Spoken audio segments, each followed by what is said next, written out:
My name's Ali Latif. I'm the Community Engagement Worker for Sporting Communities. I just wanted to share my experiences of cycling and maybe some tips if you're interested in doing cycling yourself. Just a few tips about safety and above all, enjoyment. I think cycling is all about enjoyment, but being safe. So my tip one is choosing the right bike. I'm 5'8", and the right size bike for me is a medium, 54 centimeters. But decide whether you want a mountain bike, a hybrid, or a road bike. I think that's really important. Also, when buying a bicycle, please check on the wheels, the tires, the brakes, the chain, the gears. Just generally have a look around. Is it rusty? You know, how many miles has it done? And then once you've chosen the bike, it's tip 2, clothing and accessories. So what do we need? Helmet, a pump. If you want to invest some money, you can buy cycling shorts and boots and things like that. But I would suggest the basics: the pump, a puncture repair kit, some spare inner tubes, some tools, front and rear lights, most definitely, especially in this weather. We need to be visible. Okay, so here's my bike. This is my Allez Specialized, and one of the things I hadn't mentioned is the tire pressure. So before you go out, just check the tire pressure, and it should be between, you can have it between 80 and 100 psi. I usually keep mine around 80, sometimes 90, and you can get different size tires as well. So, you know, 26s and 28. So for me, just make sure the treads, there's enough tread on the bike. Just check the brakes before you go out, the lights. Is my, just for, it's talking about visibility, just get, you know, so people can see you at night, yeah, in night, even at daytime, just get something flashing at the back, the lights flash up so motorists can see you. So, yeah, I think generally just check the brakes, it's working, seat, everything fastened, is the seat right height for you. You don't want to be too low. You want to be, when you sit on the seat, you should be able to just put your feet on the pedals and have and not be overly stretched.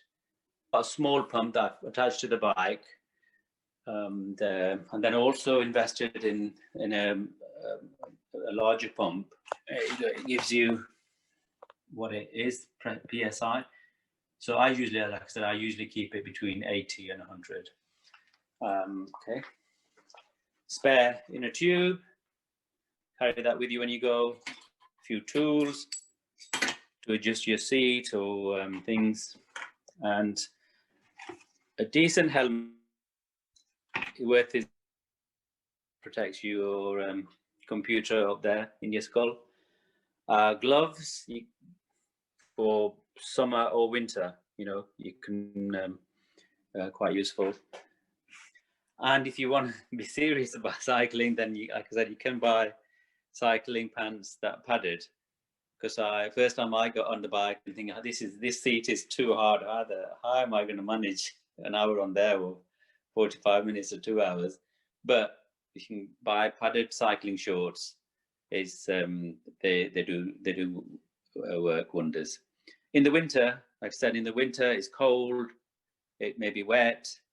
Layer, have something that are waterproofs on, so even if it rains, you're still protected. And if it's cold, if you put enough layers on, then you still, you know, you'll be comfortable. So, which leads me on to tip 3: be visible, follow the highway code, keep nearer the curb, be alert. At all times, you need to be mindful of other traffic, other users, whether that's pedestrians, cars, whatever. You just don't know what's around the corner. so be alert. Weather conditions play a big part. Tip 4. So rain will affect the ride. Black ice, snow, wind, all of these affect how we ride. So to me, be safe. Always say be safe. Do your risk assessment. I'm going to go out? Am I safe on my own? Do I need to get, you know, some other people to ride with me? In case you get a puncture, and I've had a puncture, and I've had to walk back because I didn't have all the equipment. So if you have a pump and a spare inner tube and some tools, you can change, you know, you can change your tire. Tip 5, if you can, do ride in a group, especially if it's your first time. If you haven't ridden for a long while and it's your first time out, I would say go in a group, which is what I did. I was a little bit scared, if you like, concerned, worried, because I hadn't been on a bike for a long time. And there was a group who I went out with, and I found that really, really useful, because what they did was there's a person at the front and a person at the back, both experienced people. The one at the front would shout, if a car was approaching from the front, they would shout, "Car up." So everybody was back in the line. The person at the back, if there's a car coming from the back, they would shout, "Car back," which means, again, you're aware, everybody shouts, "Car back," you're back in the line. Okay, what else would you need? You need to take some, if you're doing long distances, 10, 15, 20 miles, and I think if you're longer, some of our boys do 80 miles and 100 miles, but you need something, something to eat, and water. Take plenty of water. You can get 2 water bottles on your bike fitted. Plenty of water, and keep stopping, drinking water. You might not even feel as if you want water, but keep yourself hydrated. So my tip 6 is follow the highway code. You might have experienced people riding on the pavements, seeing people riding through red lights. It is frustrating and it's dangerous. Dangerous for the rider as well as other people. So please follow the highway code. If it's red lights, knowing my luck, when I go out riding, every light seems to be a red light. So, you know, you build up the speed and you stop. So, but frustrating as it is, yeah, at least you're safe. Tip 7, if you've got cleats on your bike and you're clipped in, please be aware that these are very, very dangerous, as well as help you ride safely. That seems to be a bit of a contradiction. The reason why it's dangerous is, initially what happens is when you're clipped in, you forget you're clipped in, because I've had a couple of falls. So when you're approaching, say, a traffic light, or you're approaching a junction, slow down, so unclip one side if you're going to stop, because otherwise when you stop, then you clipped in, you fall over. I've got a brother who's a driving instructor, and he's shared some really horror stories about cyclists falling over and the risk to themselves and others.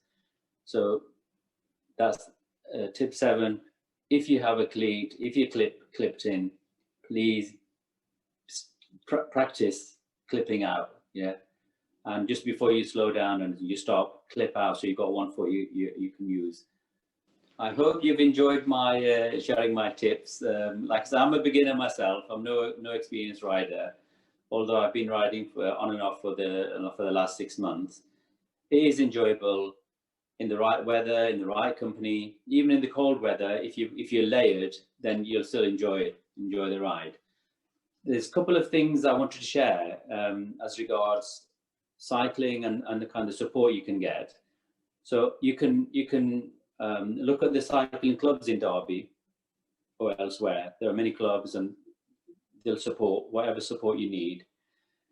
There's an organisation called Life Cycle UK, and they sell bikes, cheap bikes that they've been repaired and serviced. So that might be worth look into. And then I think the few months ago, the government were giving away free £50 vouchers for bike repairs. It's not for accessories, it's just repairs. So if you have a bike and it's been in the shed or it's been out in the garden for months or for years even, they do give you up to £50. And it's 2 vouchers per household. So you can have, if you've got a bike or 2 bikes, you can get £50 each bike. And I had one for my daughter that hadn't been used for a while, so I brought that into circulation. So thank you very much for listening. I know I've waffled on a little bit today, but if you still have any questions, just put them on the comments section, and I'll be more than happy to get back to you. No problem.